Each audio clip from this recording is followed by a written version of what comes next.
everyone, welcome to the Northland Artist Conversation. My name is Mark Kelly. I am your host on this podcast journey. Thank you very much for stopping by and checking us out. So we're recording this middle of July. This will come out in August at some stage. I will say that tonight we've recorded, it's bloody cold. Yep, that's all I have to say. Thankfully, there's not a lot of wind out there, so it's nice just having a look at outside. It's just waiting with our tonight's guest because her partner had decided that burger time. So I waited out there with her. But it's a beautiful night, lots of stars in the sky. This will be out a bit late, but I hope you all enjoyed Matariki. It was very cool. Definitely a good weekend for it. Lovely, lots of really cool events as well. So, yeah, hope everyone enjoyed themselves. I'm going to go to my camera now. So today's guest is Jenny Purchase. Now, it's an interesting, I put a pause there in a really weird place. Jenny kind of came to us via Michael Bota, former guest.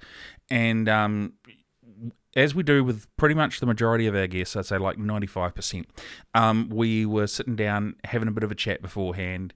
And she lives down the line, not terribly far down the line, still in Northland, but just a bit out of town. And she said, she was driving in, she was like super relaxed, feeling good, and then when she came inside, she started feeling nervous. So we sat her down, and her and I just talked, and we just shot the breeze, and it was kind of one of those things where people that haven't done a podcast or anything like this before, they can be quite nervous. But then by the end of it, it's gold. It's all happy days, and by the end of it, she has thoroughly enjoyed herself. And I tell you what, you guys will notice it when you watch or listen. As it gets towards the end, she's a lot more laid back. And it was super cool. She had a good time. I think producer Andrew, she enjoyed herself. I think that's probably fair to say. Yeah, he's nodding his head, which is great. So I tell you what, I'm going to shut up and stop faffing on. Let's sit down and have a conversation with Jenny Purchase.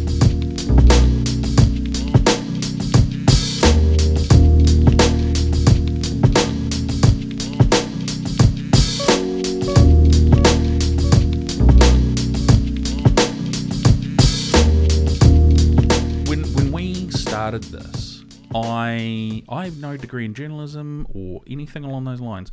I'd never been someone that would sit down and in-depth interview people. I did this because I like talking to people, and that's really about it. So, on that high note, Jenny Purchase, welcome to the Northland Artist Conversation. Thank you. Thanks so much for having me, guys. Good to be here. Very, very cool, and it's we're really stoked to have you on board as well, because obviously you're in the throes of sort of getting together, finalising a very, very cool project that we'll talk about at the end. But it is definitely a project I'm certainly looking forward to hearing more about, and I know our listeners and viewers will as well. So thank you very much for coming in. Do appreciate it. Now, as with everyone that comes on, we have one of these groovy little sheets that we send out to everyone asking for some basic information. Now, with everyone, we always like to go back, and I mean way back. In my case, you will need to go way back. As of this year, for me, it was going back 48 years, so that's fine. It's fine. Definitely feeling my age. Producer Andrew, shut your hole. Especially in winter. Definitely in winter. And I played a game of badminton last Monday. First time in 30 years.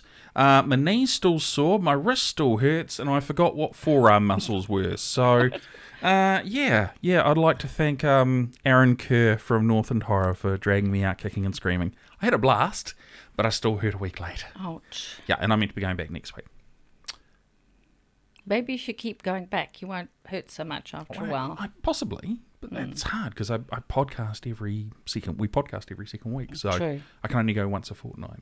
Okay. Mind you, 2 weeks to give the body time to recover. Yeah, should just do the trick. Now, for those of you people that are listening, you may pick up that Jenny does not have a New Zealand accent. Where are you from originally, Jenny?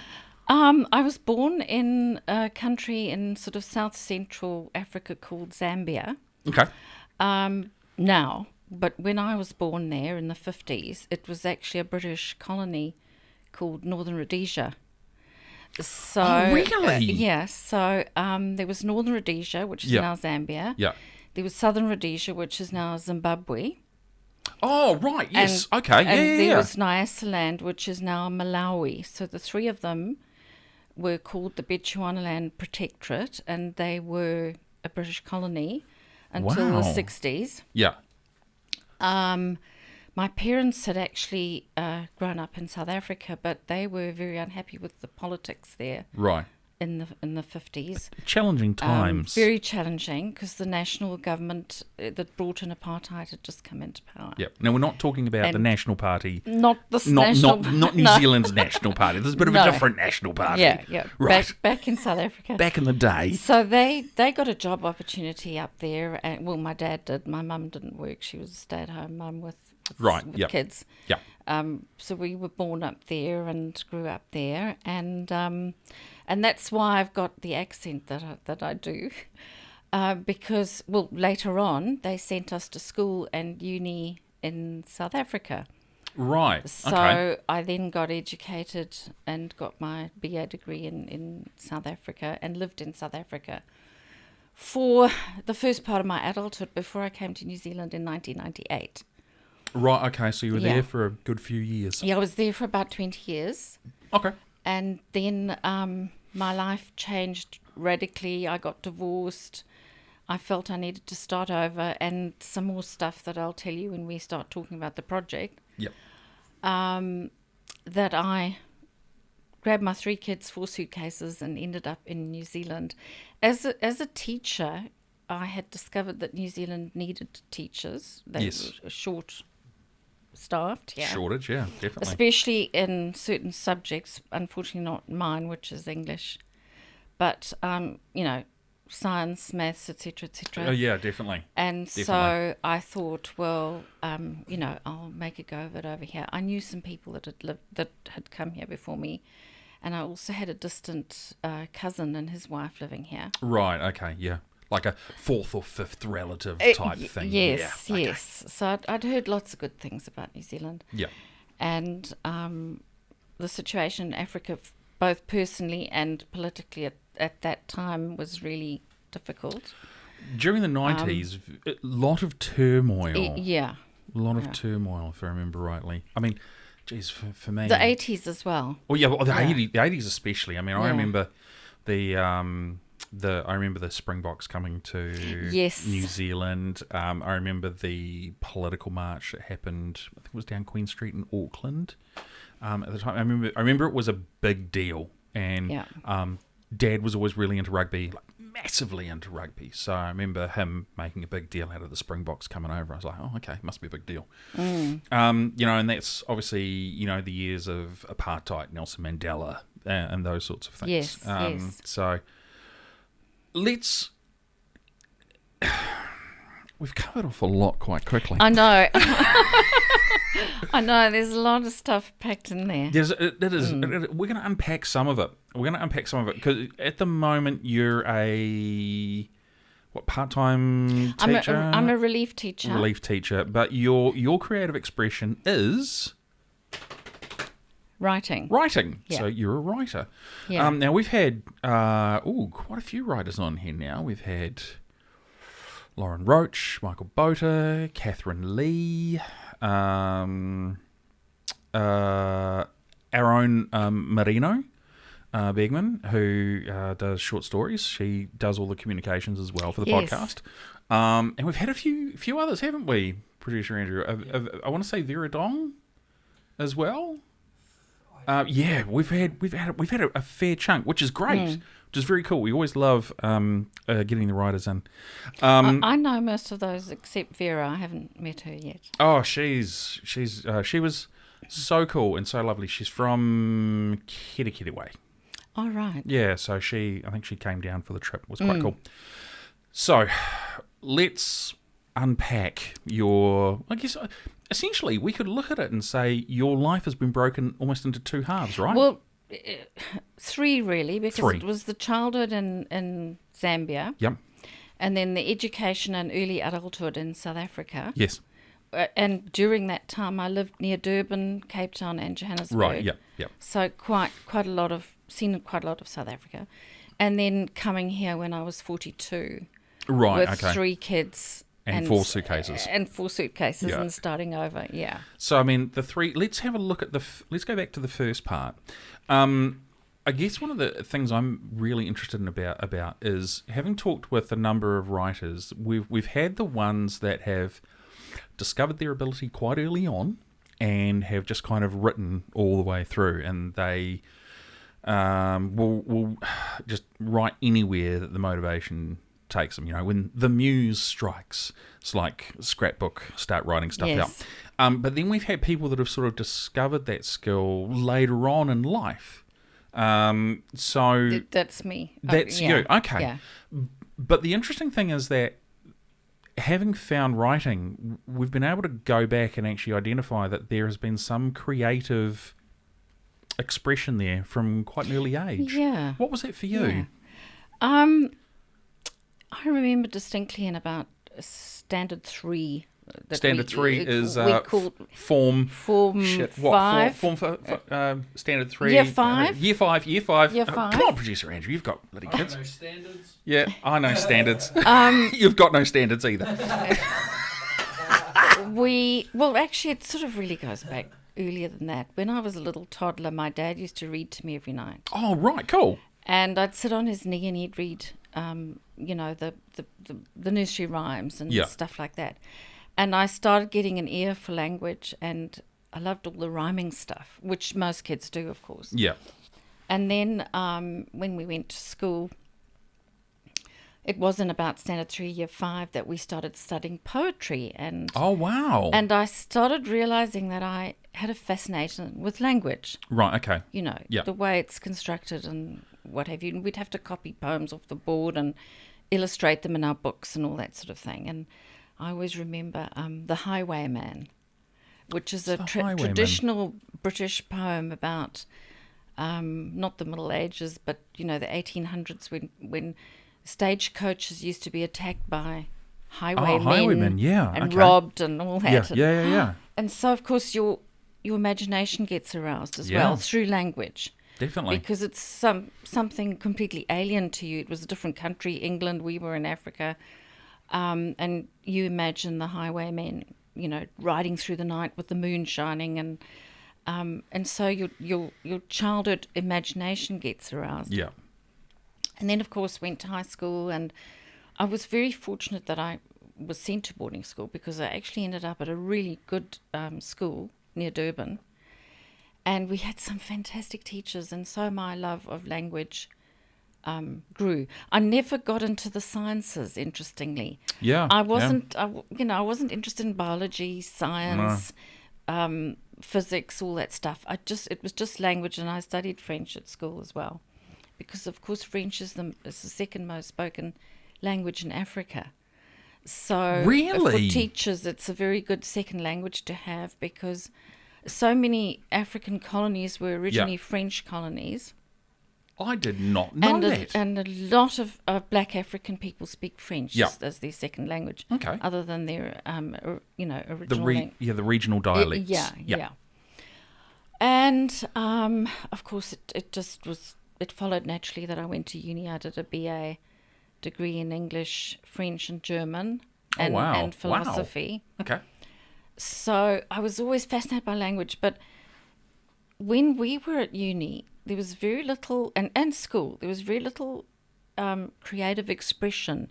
It was all studying the masters, studying the greats, studying the greats of American literature, studying the greats of English literature. So all along, I kind of thought, how can I put it?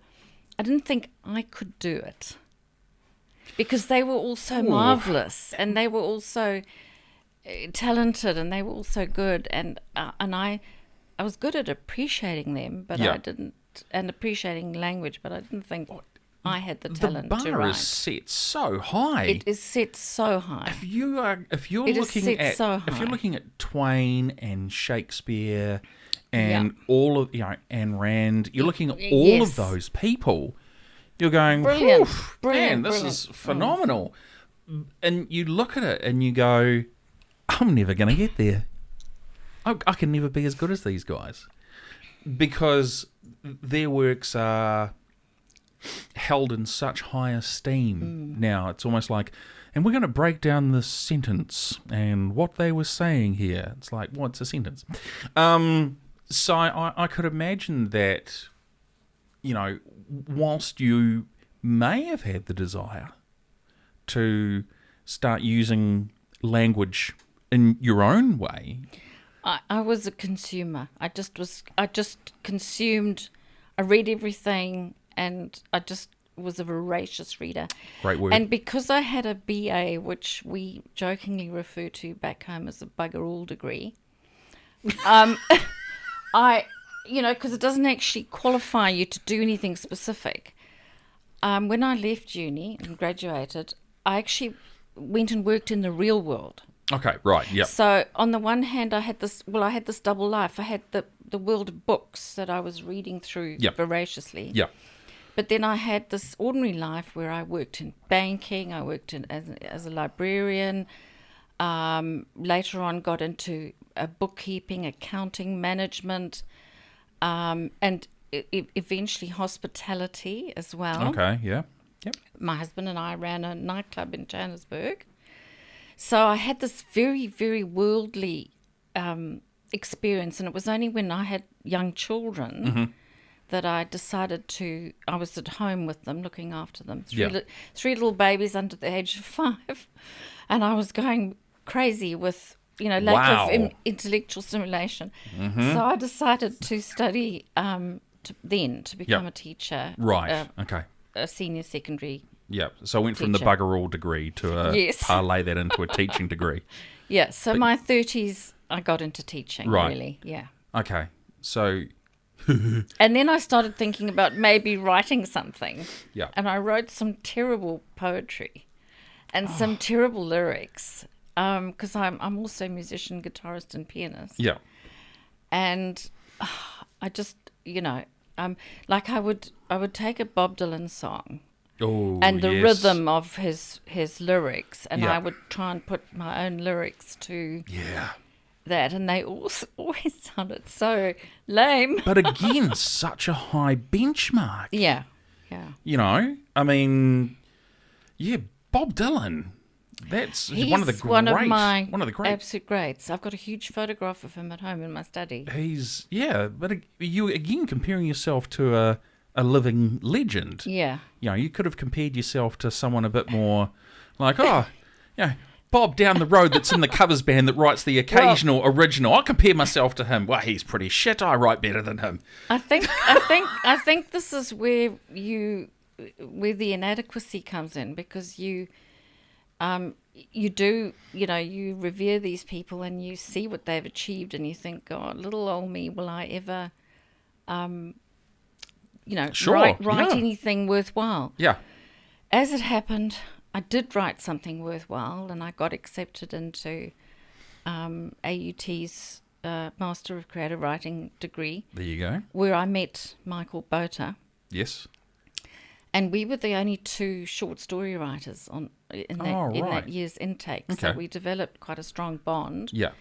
and we both appreciate what's involved in the writing of a short story. It's a very different It's a different discipline. Yeah. Yeah. A novel is a cruise. Yeah. A short story is a crossing, like a ferry crossing in rough seas. Yeah. It's a completely different beast. Yeah. So someone explained it to me. You've got a novel is a marathon. Short stories like the 400 meters. A sprint. And then the micro story. Yes. That's the 100 Flash meter dash. fiction, yeah. Flash fiction. Yeah. That's the dash. Yeah. That's when you want to be Usain Bolt. Yes. So, how it's really interesting because you started off with a love of poetry. You're now in the novels, and you've also had lyrics in there as well. They're all very different. They are in terms of discipline. But there's a common denominator, and that, of course, is language and storytelling. And storytelling and conjuring up images and verbal images and stuff like that. I remember years ago, and this is going back to, I guess, one of my earlier bands, when I used to write lyrics. I listened to a lot of music where everything rhymed. And then I discovered Pearl Jam. Huge fan of Pearl Jam. Really, the singer and lyricist Eddie Vedder is amazing. I gravitated towards the song Jeremy, which is off their first album. Now, in that song, none of it rhymes. It's just sentences, and some of those sentences flow into the next lyric. And once I understood that it wasn't about buy, tie, try, sky, my brain exploded, and then I was able to write words that conjured up images. And it's funny because I'll share this story. I don't think I've shared it with anyone so far on the podcast. I was the lead singer in a metal band. Although what I did wasn't singing. It was just Cookie Monster growling into a microphone and being an angry man. So not Metallica. No, a lot heavier than Metallica. Okay. A lot heavier. Okay. The guys had just written a song, and I'd feverishly scribbled down some lyrics. And we got to we'd kind of gotten the way through the song, and I got up to the chorus, and I sang out the first line, and everyone kind of stopped. And I was like, what's happened? I remember looking around, and they were like, what was that line again? I was like, which one? It's like the first line from the chorus, the one you just did. I said it again, and they were like, that's really dark. And I was like, oh, okay. And then we had to go back, and then we stopped again when they heard the lyric. The lyric was, so the song was, did you ever read Roald Dahl? Yes. Oh, he's lovely. Oh, yes, I love him. I love his short stories. Yeah, Tales of the Unexpected. Great. Fantastic I was writer. a huge fan of, there's two of them. There's the Lamb to the Slaughter one, and then there's the one where there's three of them. There's another one where they talk about this desk. It's like a Chippendale desk. Very, very rare. So I took the title Lamb to the Slaughter and put that as my song title.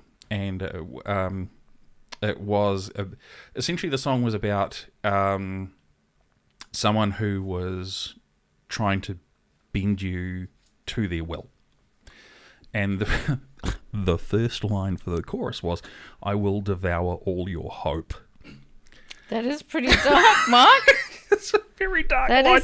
But you've actually touched on something critical here to the creative arts as far as language is concerned, is that it's a currency. Yeah. So you can borrow and you can do bricolage and you can mix and match and you can... Absolutely. And I also didn't really cotton onto that until I was a lot older. I kept thinking, oh no, that would be plagiarism, But now I realize that everyone does it. All creatives do it. Even artists do it. They copy. They copy the people they admire. They even do mock-ups of their work. Oh, yeah. To teach themselves the craft.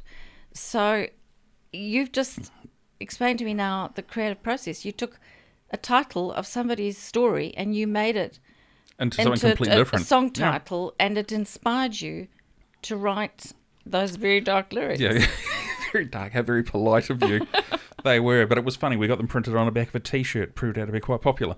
But I think that's also, I have a love of words and languages, because they can, words can really create emotions, and that was something I was always drawn to. I've always had a natural love of linguistics, like hearing other languages and then seeing if I can understand it in my head, and then work out where it comes from, and then the vowel placement and how you say it with your mouth. The sound. Yeah.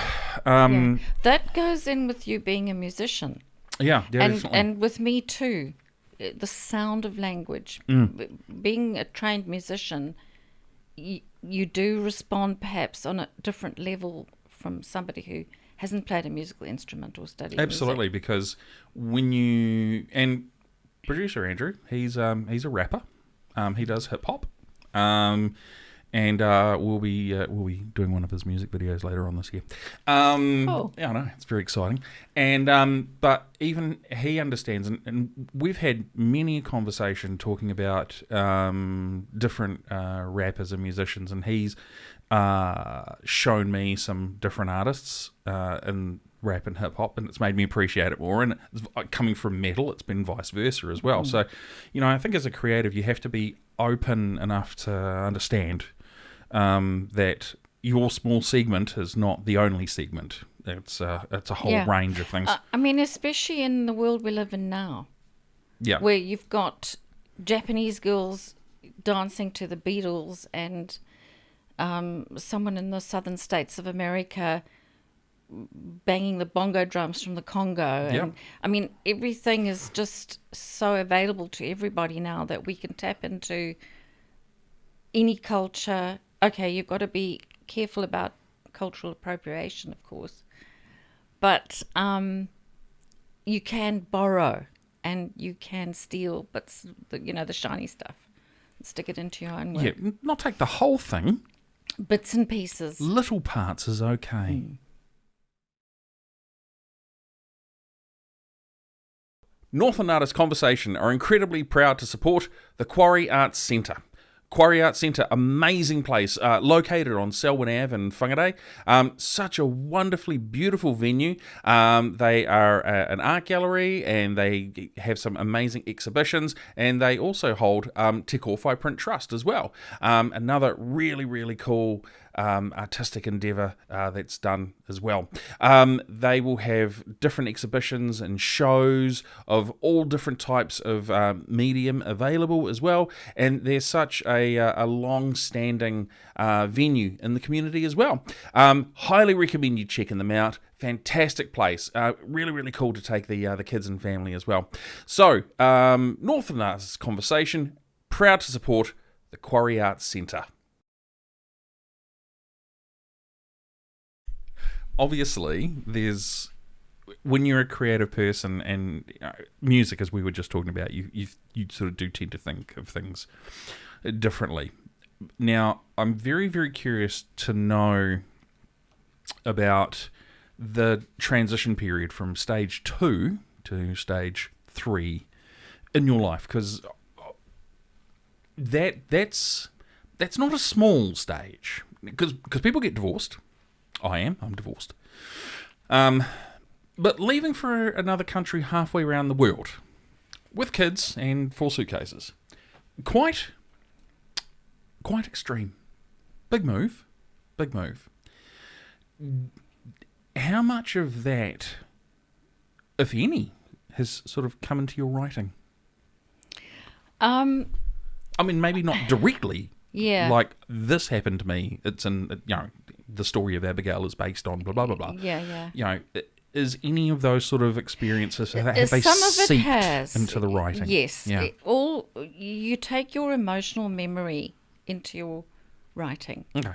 So everything you've experienced, the hard stuff, the good stuff, the scary stuff, the fun stuff, I think I've got this theory that all writing, even though I write fiction, it's basically autobiography, because if you can imagine a character, if you can imagine a scene, if you can place a character in that scene and make something happen, and dialogue and action, and you must have either witnessed it, seen it, imagined it, believed it was, it was realistic enough to write a story about.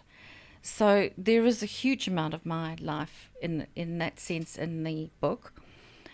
Being a teacher, I've taught at college and in tertiary, and I've come across people from all walks of life, Right, all yep. different nationalities. I've been on the fringes of, different situations that have intrigued me. And so I've written them in, for instance, example, my son played rugby from an early age after yep. we came to New Zealand. Yep. And I noticed quite a strong sort of drinking culture at the rugby club. And they would... Producer Andrew is nodding his head. and I mean, my kid was, 12, 13, 14, 15, playing rugby, and they were giving them a funnel and tubes down in the changing rooms after games on Saturday afternoons. I'm going back 20 years, okay? I'm going back 25 years. Yeah. This Nowadays, is in the 90s. This is the 90s. Yeah. And so I started thinking about, and you know how when the All Blacks lose, there are many more, there's much more domestic violence that night. There's many more assaults. I'm sorry, what now? Did you not know this? So, Producer Andrew? So No, I'm not I've aware written of a this. story called Dead Ball Zone, which is about this couple that are having marital problems, and he's a rugby fanatic. Right. So, you tap your life experience, what you've witnessed, what you've seen, what you've observed, starts feeding into what you're going to write about. Okay. Yes. That's just one example. Another example was, a story I've written about a teacher who's got a lot of difficult kids in her class, and how she sees one of her students smoking dope on the other side of the playing field during break. Yeah. And normally teachers would dob those people in straight away, and then they go through the disciplinary process. Well, I'm not a teacher like that, so I wanted to write about a teacher like me. So I'm the sort of teacher that understands that girl is far better off in school rather than staying at home with her gang family. Right. Yeah. So I will welcome her into the classroom after break, and I won't even mention it because I want her to have the opportunity to maybe still make something of her life, even though she's come from a hard Scrabble background. So you tap into your life, very much so. But fiction gives you that ability to not name names, and you can take real life situations, but you can fictionalize them to the extent that no one can really recognize what part of your life that comes from. You've right. So, okay. And see, this is part of the reason why we love doing these podcasts, because we always learn something, and it always forces me especially to think of these interesting questions. You as a writer just said that a lot of your books have parts of your life involved in, not directly, maybe indirectly. Indirectly. Yeah. Do you think that being able to project onto that character is able to give you a sense of objectivity? Absolutely. Yeah, absolutely. You have to step back, and you have to think about, you've got to make it interesting for the reader. You've got to make it interesting for the consumer. So you're not going to write in a whole lot of emotional stuff. You want to just write in, it's got to be subtextual. So it's got to be beneath the surface. So you want to write in your action and your dialogue and your, what's going on. Yeah. And keep it quite filmic. Oh, scenes. okay. Yes. Write scenes. This happens in scene 1, that happens in scene 2, that happens in scene 3. But the subtext is there, that the viewer or the reader can see that, oh shit, this is about teenage kids that have been neglected. Yeah. That's why they're making fires. That's why they're pyromaniacs. They want attention. They want, so you try not to state it too overtly. You've got to let the reader put two and two together and discover for themselves what's going on. There's a line. Oh, what the hell's it called? it's something. The third wall or something. There's a term You that do it they... in theatre as well. Yeah, there's a term that they use for it, and often it's with writing and filming, and like TV shows. What the hell's it? It's show me, don't tell me. Yes. But Mark, sorry, I just wanted to just backtrack a little bit to what you Let's go said back, about me coming over to New Zealand. Yes. I mentioned that when I lived in Johannesburg, my husband and I got into the nightclub industry. You did, yeah. You owned a And this nightclub was together, in the house and trance era. So there was a lot of drug taking going on in the nightclubs at that time. And, the music was all that house, trance. Electronic stuff. Grab a glow whistle and some glow sticks. Yes. So what actually happened was really tragic. My husband got involved and started taking drugs. He was there at night running the nightclub, and I was at home with the 3 little kiddies. And he just started using this and that and the next thing, and things went from bad to worse over a long period of time. But by the time I came here, things were so bad that I needed to get myself and my kids to a safe place. Oh, wow. Okay. Right. So that's what actually precipitated us. Yeah. Because you asked, why did I move halfway across the world? Yeah. But then when I got here, I was a solo mum with 3 kids, right? Yes. So this new book project that I'm working on actually grows Great out transition. of that. Yeah. Because the experience of being a solo mum with 3 kids, I was a teacher during the day. Yes. But I was sole breadwinner as well. So I was moonlighting all over the place. I was working in restaurants as a bar manager. I was working in the hospitality industry here. I managed a band called The Vibes for a few years. Yeah. So I was constantly juggling. So the writing actually, I never had time for it. Right. Okay. Which so makes sense. I wanted to. Yeah. I felt there was so much about my life that I could write down, that I could record, that I could turn into stories. Yeah. Because I've seen so much, I've done so much, I've lived in interesting places, but there was never time for it. So it's only just more recently that I've finally, now that I've sort of semi-retired, and I met a wonderful Kiwi bloke here. And your second husband. Yeah, we're together now. We've been together for, I think, about 13 years. And so all that stress of having to be a solo mum and raise the 3 kids on my own only lasted for about 15 years. Thank God. Is that all? That was long enough. Just 15 years. That was long enough. So anyway, the idea came to me that themed anthologies are very popular in New Zealand at the moment. Yes, they are. And a number have been brought out over the past 5 years or so. And it just occurred to me that, no one's yet treated... Solo parents are like a sort of... they're on the margins of society and we're aware of them. But just by virtue of the label, you've been marginalized. You don't get invited to... like dinner parties, for instance, because you might be a threat to someone's husband or wife or whatever. Okay, yeah. That happened to me a lot. Okay.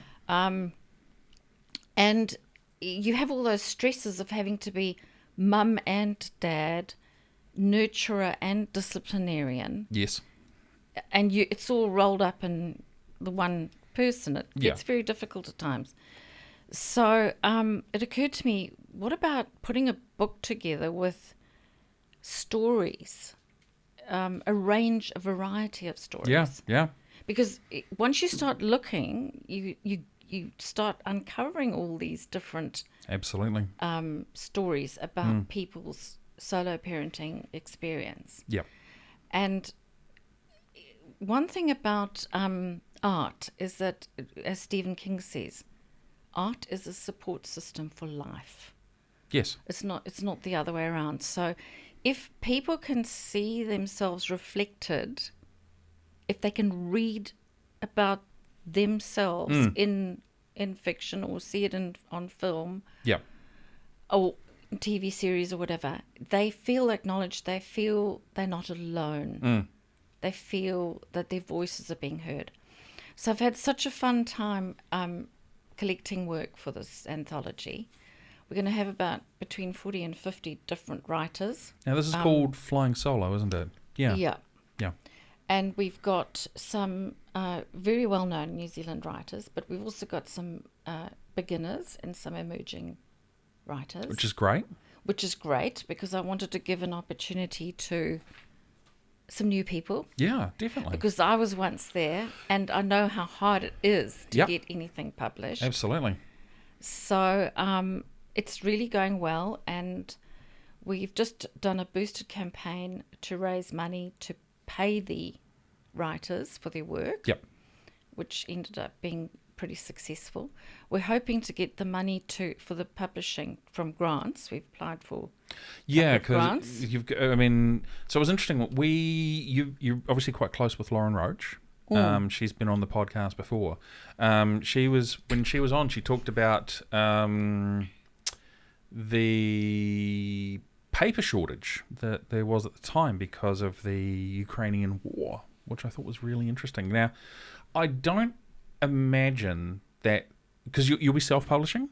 No, we're going with Lasavia Publishing, right, okay. who published my book of short stories. Right, okay. Last year. Because I was going to say, because another one of our former guests, Michael Boter, is also self-published as well. And yes. I don't imagine that in itself is a cheap endeavour. It's not. It's very expensive to publish a book. This book we've costed at about between $13,000 and $15,000. $13,000 and $15,000. Because, of course, since COVID yes. and the global situation we're living in at the moment, the cost of everything has gone up. Yep, absolutely. So as you say, the cost of paper, the cost of ink, the cost of shipping, the cost of designers, the cost of editors, etc., etc., etc. So, yeah, it's getting up there. You have to get help. Publishers even apply for grants. Really? Yeah, like Massey University Publishing. Yeah. They've just been given a grant for 3 books. Victoria Uni. Yep. They apply for grants. Oh, wow. Auckland Uni, university publishers do. Yeah. And then some other smaller indie publishers do as well. Right. Which is the publisher I'm using, Lasavia from Waiheke. And obviously you sort of have that relationship already with them Yes. from your first book. Yeah. It's actually owned by Mike Johnson, who is a veteran New Zealand writer. Oh, wow. Yeah. That's quite cool. He's written loads of books Yeah. and poetry, and So, he's got awards and all that sort of thing. oh, yeah, well, that's, it's always good to have. I mean, it's always nice to have, like a high-profile name sort of behind you as well. Yeah. Yeah. And you sort of have to collaborate because, well, look, you can do it on your own if you've got the moolah. Yeah. But if you haven't got the moolah, you have to collaborate. Yeah. So, people power, the boosted campaign helped us raise enough money to at least be able to pay our writers, because that is so important. They make so little money from their work anyway. Now, they all have day jobs, like me, Yeah. We all have to have day jobs. And in your booster campaign, I read where an average writer will make, was it like 13,000 a year? Yeah, around 15,000 a year, but that's it. Yeah, that's it. We're not talking like Stephen King, Dean Koontz, They are your James Patterson. They're your 0.1%. Yeah. The rest of us are doing day jobs. The 99.9. Yeah. Slog it out, working a 9 to 5, and then writing until 2, 3 in the morning. And it's like the music industry too. There's so much competition out there. Yes. So, to find that niche and to get yourself into that niche, it's very difficult. Very, very difficult. Did you obviously contributed a piece to this as well? This Yeah. book. Okay. Yeah. As someone who contributed a piece and have basically put together this whole project, what do you reckon This is where it gets interesting, because a lot of people will see the end result, but not the work that goes on beforehand. How much time do you reckon you've spent? Estimate. I'm not asking for like exact numbers, but as a like a really rough estimate, how much time would you think that you've devoted to this project? I've spent at least 250 hours. Look, I did start it during COVID. Wow, and okay, it never sort of got any momentum then, because everything we didn't know, the uncertainty. The world changed. Yeah, the whole world changed. So it sort of died. Yeah. And then I resurrected it in about March this year. But I'd already done probably at least 50 hours on it. Yeah. Over that period of time. And then since I've started it up again, that is my only project at the moment. Right, okay. Aside from living and teaching. Right, okay. When I need to teach. When the school. So for you, it's sort of very much that narrow focus. I'm going to focus on this one project, but I'm going to do it damn well. Yeah. And then, of course, when I am able to hand it over to the publisher for design and editing and the publishing side of it, I can then sit back and go back to one of my other projects, my personal projects. Now, that leads into another very interesting question. Because obviously this is a bit of a passion project, you reckon? It's a passion project. Okay. Yeah. So, writers will obviously have quite a few things on the go at various stages. What do you think you're going to pick up once this flying solo project is done? That you can hand it over and go, I'm good. There's 1,000 hours of my time I'm never going to get back. It's a beautiful piece of art. May it go forth into the world. What do you do next? I've got a few irons in the fire. Right, yes. I've got a novel. Now, I mean, I consider myself a short story writer. I've never written a novel. But I've got a novel idea that I'm sort of playing around with. An historical novel. Yep. Set in the 1930s, and it will be set in South Africa, and partly based on family history, and it's quite an interesting period because it's pre-apartheid.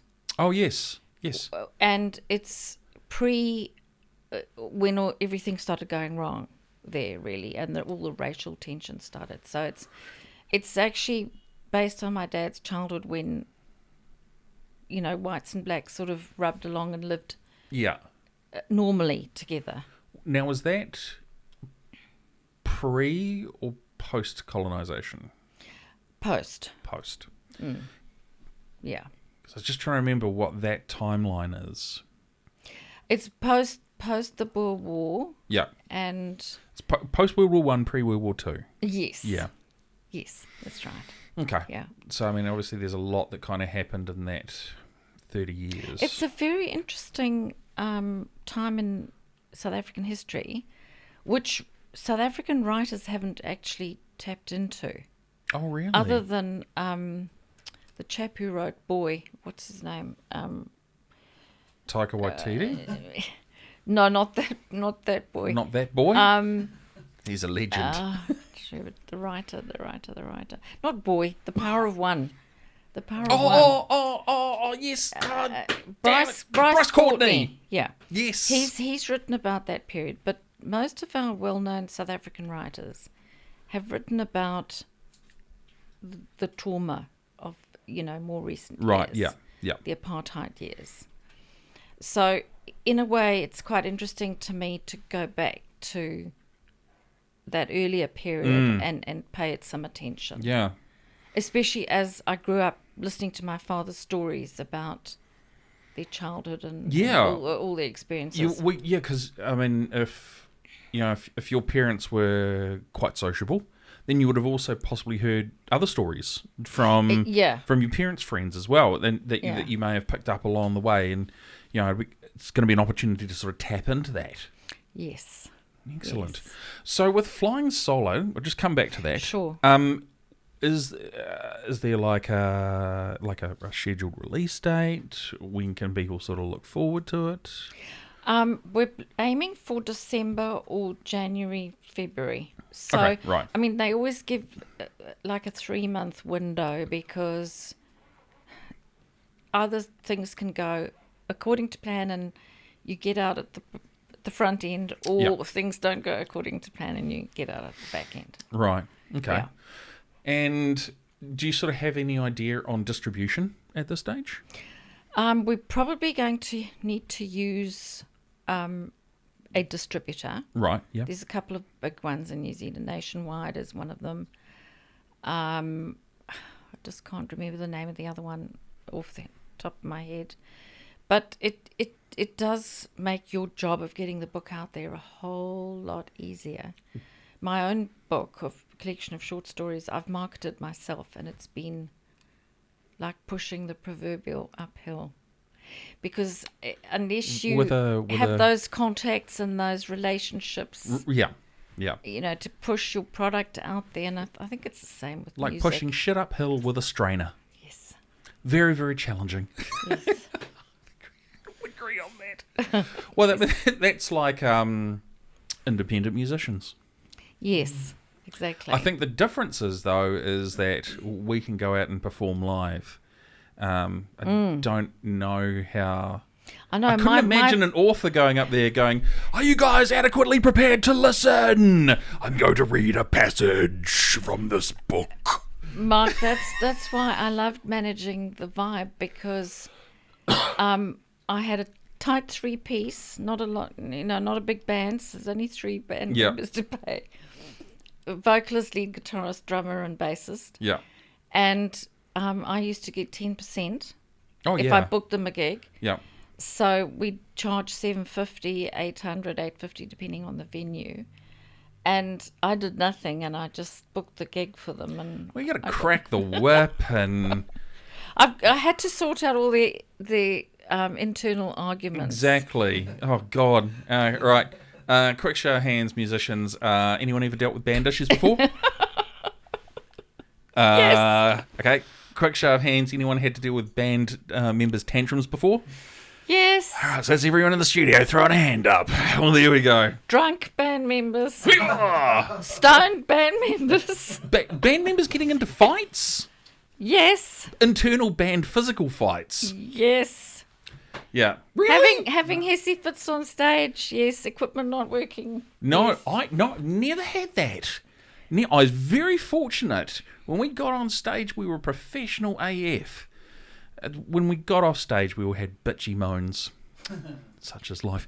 Jenny Purchase, thank you so much for coming in and Thank joining you, us. Mark. I really, really enjoy this. I love these conversations because I have no idea where they're going to go. And this has just been an amazing roller coaster. A couple of corkscrews thrown in there as well. So, thank you very much for joining us. And Thank you. we'd love to have you back on, maybe closer to the time when the books come out. Yeah. Yeah. That'd be wicked. That would be great. Keep us in mind. So, thank you very much. Thank you. Thanks so much. It's been fun. So there we go, guys. That was author, writer, Jenny Purchase. It was I tell you what, it's great to have her on the podcast. She's someone that we had kind of heard about for a little while through some previous guests. So it was actually nice to have her come on. Her flying solo project sounds absolutely amazing, and definitely looking forward to seeing what happens there when that comes out. And seeing how the end result. I mean, her and I have talked a bit about it before, and it's very unique. It's very unique.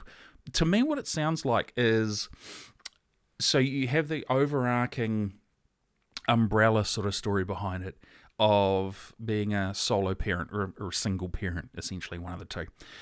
And then you've got both male and female perspectives on that, and having something like that is very cool and very interesting, because obviously everyone's going to have a different perspective on things. You know, some relationships will have ended badly, some of them will have ended amicably. So, you know, getting to see both sides of that equation, I think will be really, really interesting, and just sort of reading those a little bit more in depth. Yeah, actually pretty exciting.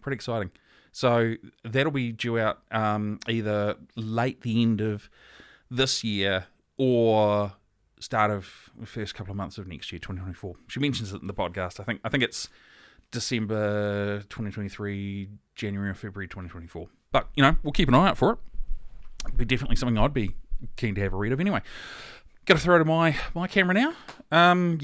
So where can you, the listener or viewer, find out more about us? Well, we have a few places. First off, if you've finished watching this podcast and made it the whole way through, thank you very much. We do appreciate it. Secondly, you can find us for visuals. You can find us on Facebook, Instagram, and YouTube, all Northland Artists Conversation.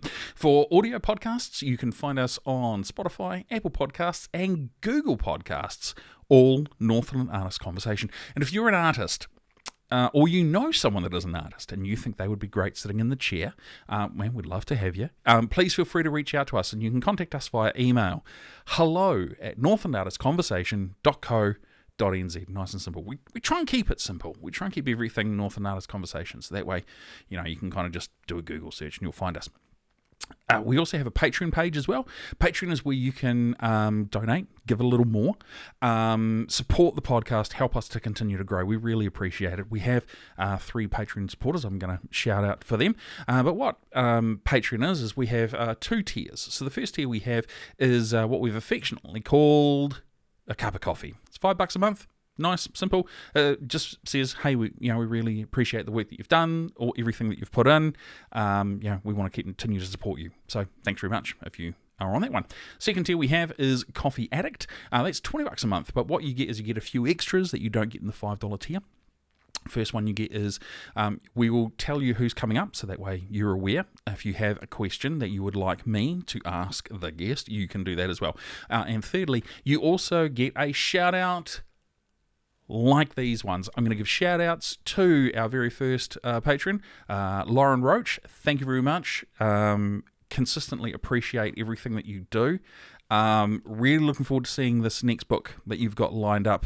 I think it'll be quite exciting. Miller and the Bowman was amazing. Second person that is a patron of ours is Michael Boter. Michael is a busy man.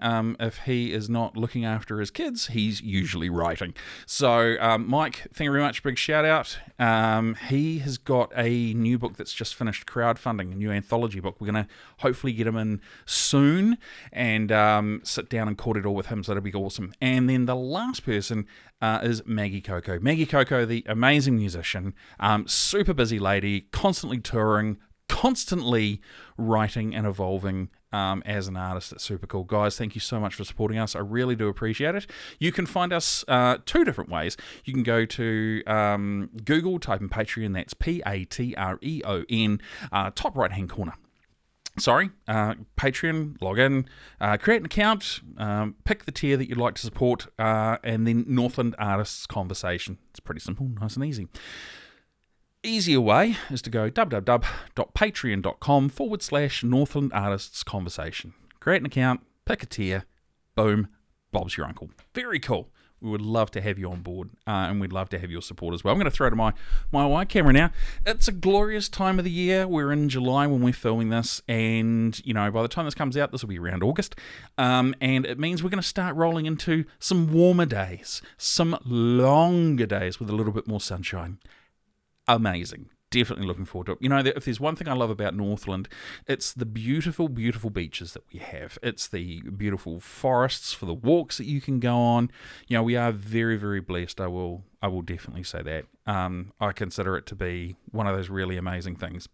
So, guys, thank you very much for checking us out. If you've stuck around this far, my name is Mark Kelly. I'm your host. Behind the cameras tonight is producer Andrew. Thanks to Rocky Steventon, and who's another editor, and also thanks to Communications Marino Begman as well. Thank you very much. So, on behalf of the Northland Artists Conversation, thanks for checking us out, and we will see you guys real soon.